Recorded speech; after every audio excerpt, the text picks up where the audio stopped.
Hi friends, நம்ம விஜய் மல்லி ஸ்டோரியில் போதுண்டா சாமி இவ்வளோதானா இன்னி இருக்கா அப்படிங்கிற மாதிரி எல்லாருமே நினைக்க தோன்ற மாதிரி சம்பவங்கள் மேலே சம்பவங்கள் வந்துட்டு நடந்துகிட்டே இருக்கு. மெயினாக இப்போ பார்த்தீங்கன்னா வெண்பாவை தூக்கிட்டாங்க. அதனாலேயே பயங்கர அப்செட்டாக இருக்காங்க எல்லாருமே அப்படின்னு சொல்லலாம். ஏன்னா வந்துட்டு ஒரு பக்கம் நிஷா, ஒரு பக்கம் ராஜி அப்படிங்கிற மாதிரி நிறைய பிரச்சனைகள் மல்லிக்கு சூழ்ந்துட்டே இருக்கு. மூணாவது பிரச்சனையாக வந்து பார்த்தீங்க அப்படின்னா முதல் ஒய்ஃபு நேர்லேயே வந்துட்டாங்க. ஸோ இதுக்கு மேலே வேறு என்ன பிரச்சனை வரணும் அப்படிங்கிற மாதிரி தான் வந்து சீரியல் வந்து போயிட்டே இருக்குது அப்படின்னு சொல்லலாம். ஏன்னா வந்து பார்த்திங்கன்னா மத்தள மாதிரி ரெண்டு பக்கமும் மல்லிக்கு பிரச்சனை மேலே பிரச்சனை வந்துட்டே இருந்தது. மூணாவது பிரச்சனையாக தான் இப்போ வந்து பார்த்திங்கன்னா ரேணுகா டைரெக்டாக வந்தது. இப்போ ரீசெண்டாக வந்து ப்ரோமோவில் காமிச்சது மெயினாக வந்துட்டு வெண்பாக்கு தான் ப்ராப்ளம் வந்திருக்கு. மெயினாக வெண்பாவை கடத்தணும்னு சொல்லி பிளான் பண்ண இந்த நர்மதா அண்ட் தென் வந்து ஆதவன் நினச்சிட்டு இருந்தாங்க. ஆனால் நர்மதாலால் முடியல.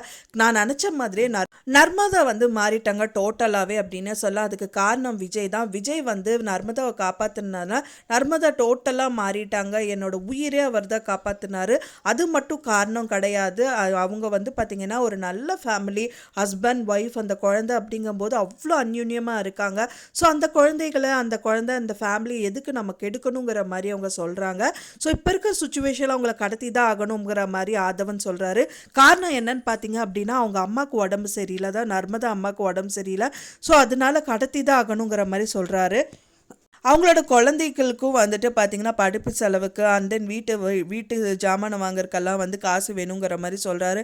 என்ன சொன்னாலும் சரி, ஆனால் என்ன தான் நம்ம சம்பாதிச்சு போனாலும் நம்மளுக்கு வந்து மனசளவில் திருப்தியாக இருக்குமா, படுத்து தூங்கும்போது நல்லா தூக்கம் வருமாங்கிற மாதிரி நல்லா தான் கேள்வி கேட்குறாங்க நர்மதா அப்படின்னு சொல்லலாம். அப்படி இருந்தும் வந்து ஆதவன் கேட்காம அவங்களுக்கு வந்து மயக்க மருந்து ஸ்ப்ரே பண்ணிவிட்டு அவங்க தூங்க வச்சுட்டு அண்ட் தென் வந்து பார்த்திங்க அப்படின்னா வெண்பாவை வந்துட்டு அழகாக வந்து கடத்தறதுக்கு பிளான் பண்ணியிருக்காரு.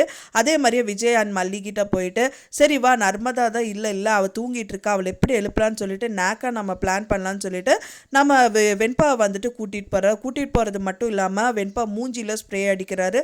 அந்த ஸ்ப்ரே வந்து பார்த்திங்கன்னா மயக்க மருந்து ஸ்ப்ரேங்கிறனால அந்த குழந்தை மயங்கி விழுந்துருது. அதுக்கப்புறம் அங்கேருந்து நேக்கா தூக்கிட்டு போயிடுறாரு அப்படின்னே சொல்லலாம். ஸோ மனசு தாழ முடியாத நர்மதா மயக்கம் தெளிஞ்சதுக்கப்புறமா ஆதவன் வந்து வெண்பாவை கடத்திட்டு போயிட்டாருங்கிற மாதிரி மல்லி அண்ட் விஜய் கிட்ட வந்து சொல்லிட்டு இருக்காங்க. அதை பார்த்தோன்னே பயங்கர ஷாக்கிங்கில் மல்லி இருக்காங்க. ஸோ என்ன பண்ணுறது, அதுக்கப்புறம் எல்லா பிளானிங் அவங்களது எல்லாமே சொல்ல தான் வேணும். ஏன்னா வந்து பார்த்திங்கன்னா நிஷா அனுப்பின ஆள் தான் நான் நல்லவா கிடையாது. ஆனால் வந்து விஜய் என்னை காப்பாற்றினால டோட்டலாக என் மனசு மாறிடுச்சு. அதனால தான் என்னோட குற்ற உணர்ச்சி தாழ முடியாமல் வந்து உங்கள்கிட்ட சொல்லிட்டு இருக்கேன். அப்புறம் தான் நான் ஆதவன் கிட்ட சொன்னேன், ஆனால் அவர் கேட்கல அப்படிங்கிற மாதிரி சொல்ல தான் போவாங்க. ஸோ அதுக்கப்புறம் அவங்க என்ன பண்ணுவாங்க, டைரெக்டாக வந்து பார்த்திங்கன்னா குழந்தைய முதல் கண்டுபிடிக்கணுங்கிற முயற்சியில் தான் மேற்கொள்வாங்க. அதுக்கப்புறமா வந்து கண்டிப்பாக நிஷா வீட்டுக்கு போக தான் செய்வாங்க. அண்ட் ராஜி அனுப்பின ஆளுங்கிறனால ராஜி வீட்டுக்கும் போயிட்டு ஒரு வெளுத்து வாங்குவாங்க அப்படின்னு தான் எதிர்பார்க்கப்படுது. ஸோ பார்க்கறக்கே ரொம்பவே நல்லா இருக்கும். பட் ஆனால் இப்போ இருக்கிற சூழ்நிலையில் அவங்களுக்கு வெண்பாவை முதல்ல காப்பாற்றணும், அதுக்கப்புறம் அவங்கள பார்த்துக்கலாம் அப்படின்னு சொல்லிட்டு இருப்பாங்க. ஒரு பக்கம் வந்து பார்த்திங்க அப்படின்னா வந்துட்டு அவங்க லைஃபே போக போது மல்லிக்கு அப்படிங்கிற மாதிரி ஒரு சூழ்நிலையில் தள்ளப்பட்டிருக்காங்க. ஏன்னா முதல் வைஃப் அவங்க வந்துட்டாங்க. அவங்க ஒரு பைத்தியம் பிடிச்ச மாதிரி இருக்காங்க. ஸோ அவங்க இப்போ என்ன பண்ணுவாங்க, விஜய் அவங்கள ஏற்றுப்பாங்களா மாட்டாங்களா, மல்லி என்ன பண்ணுவாங்கங்கிற மாதிரிலாம் கொஸ்டின் போயிட்டுருக்கு. பட் ஆனால் விஜய் ஏற்றுப்பாராங்கிறத விட இப்போ அவங்க வந்து ரொம்ப பைத்தியமான நிலைமையில் இருக்காங்க. ஸோ அதை அவங்க தெளிய வைக்கிறதுக்கு தான் முயற்சி பண்ணுவாங்க அப்படின்னு தான் எதிர்பார்க்கப்படுது. ஸோ நீங்கள் என்ன நினைக்கிறீங்க அப்படின்னு சொல்லிட்டு உங்களோட கருத்துக்களை மறக்காமல் எனக்கு கமெண்டில் ஷேர் பண்ணுங்கள்.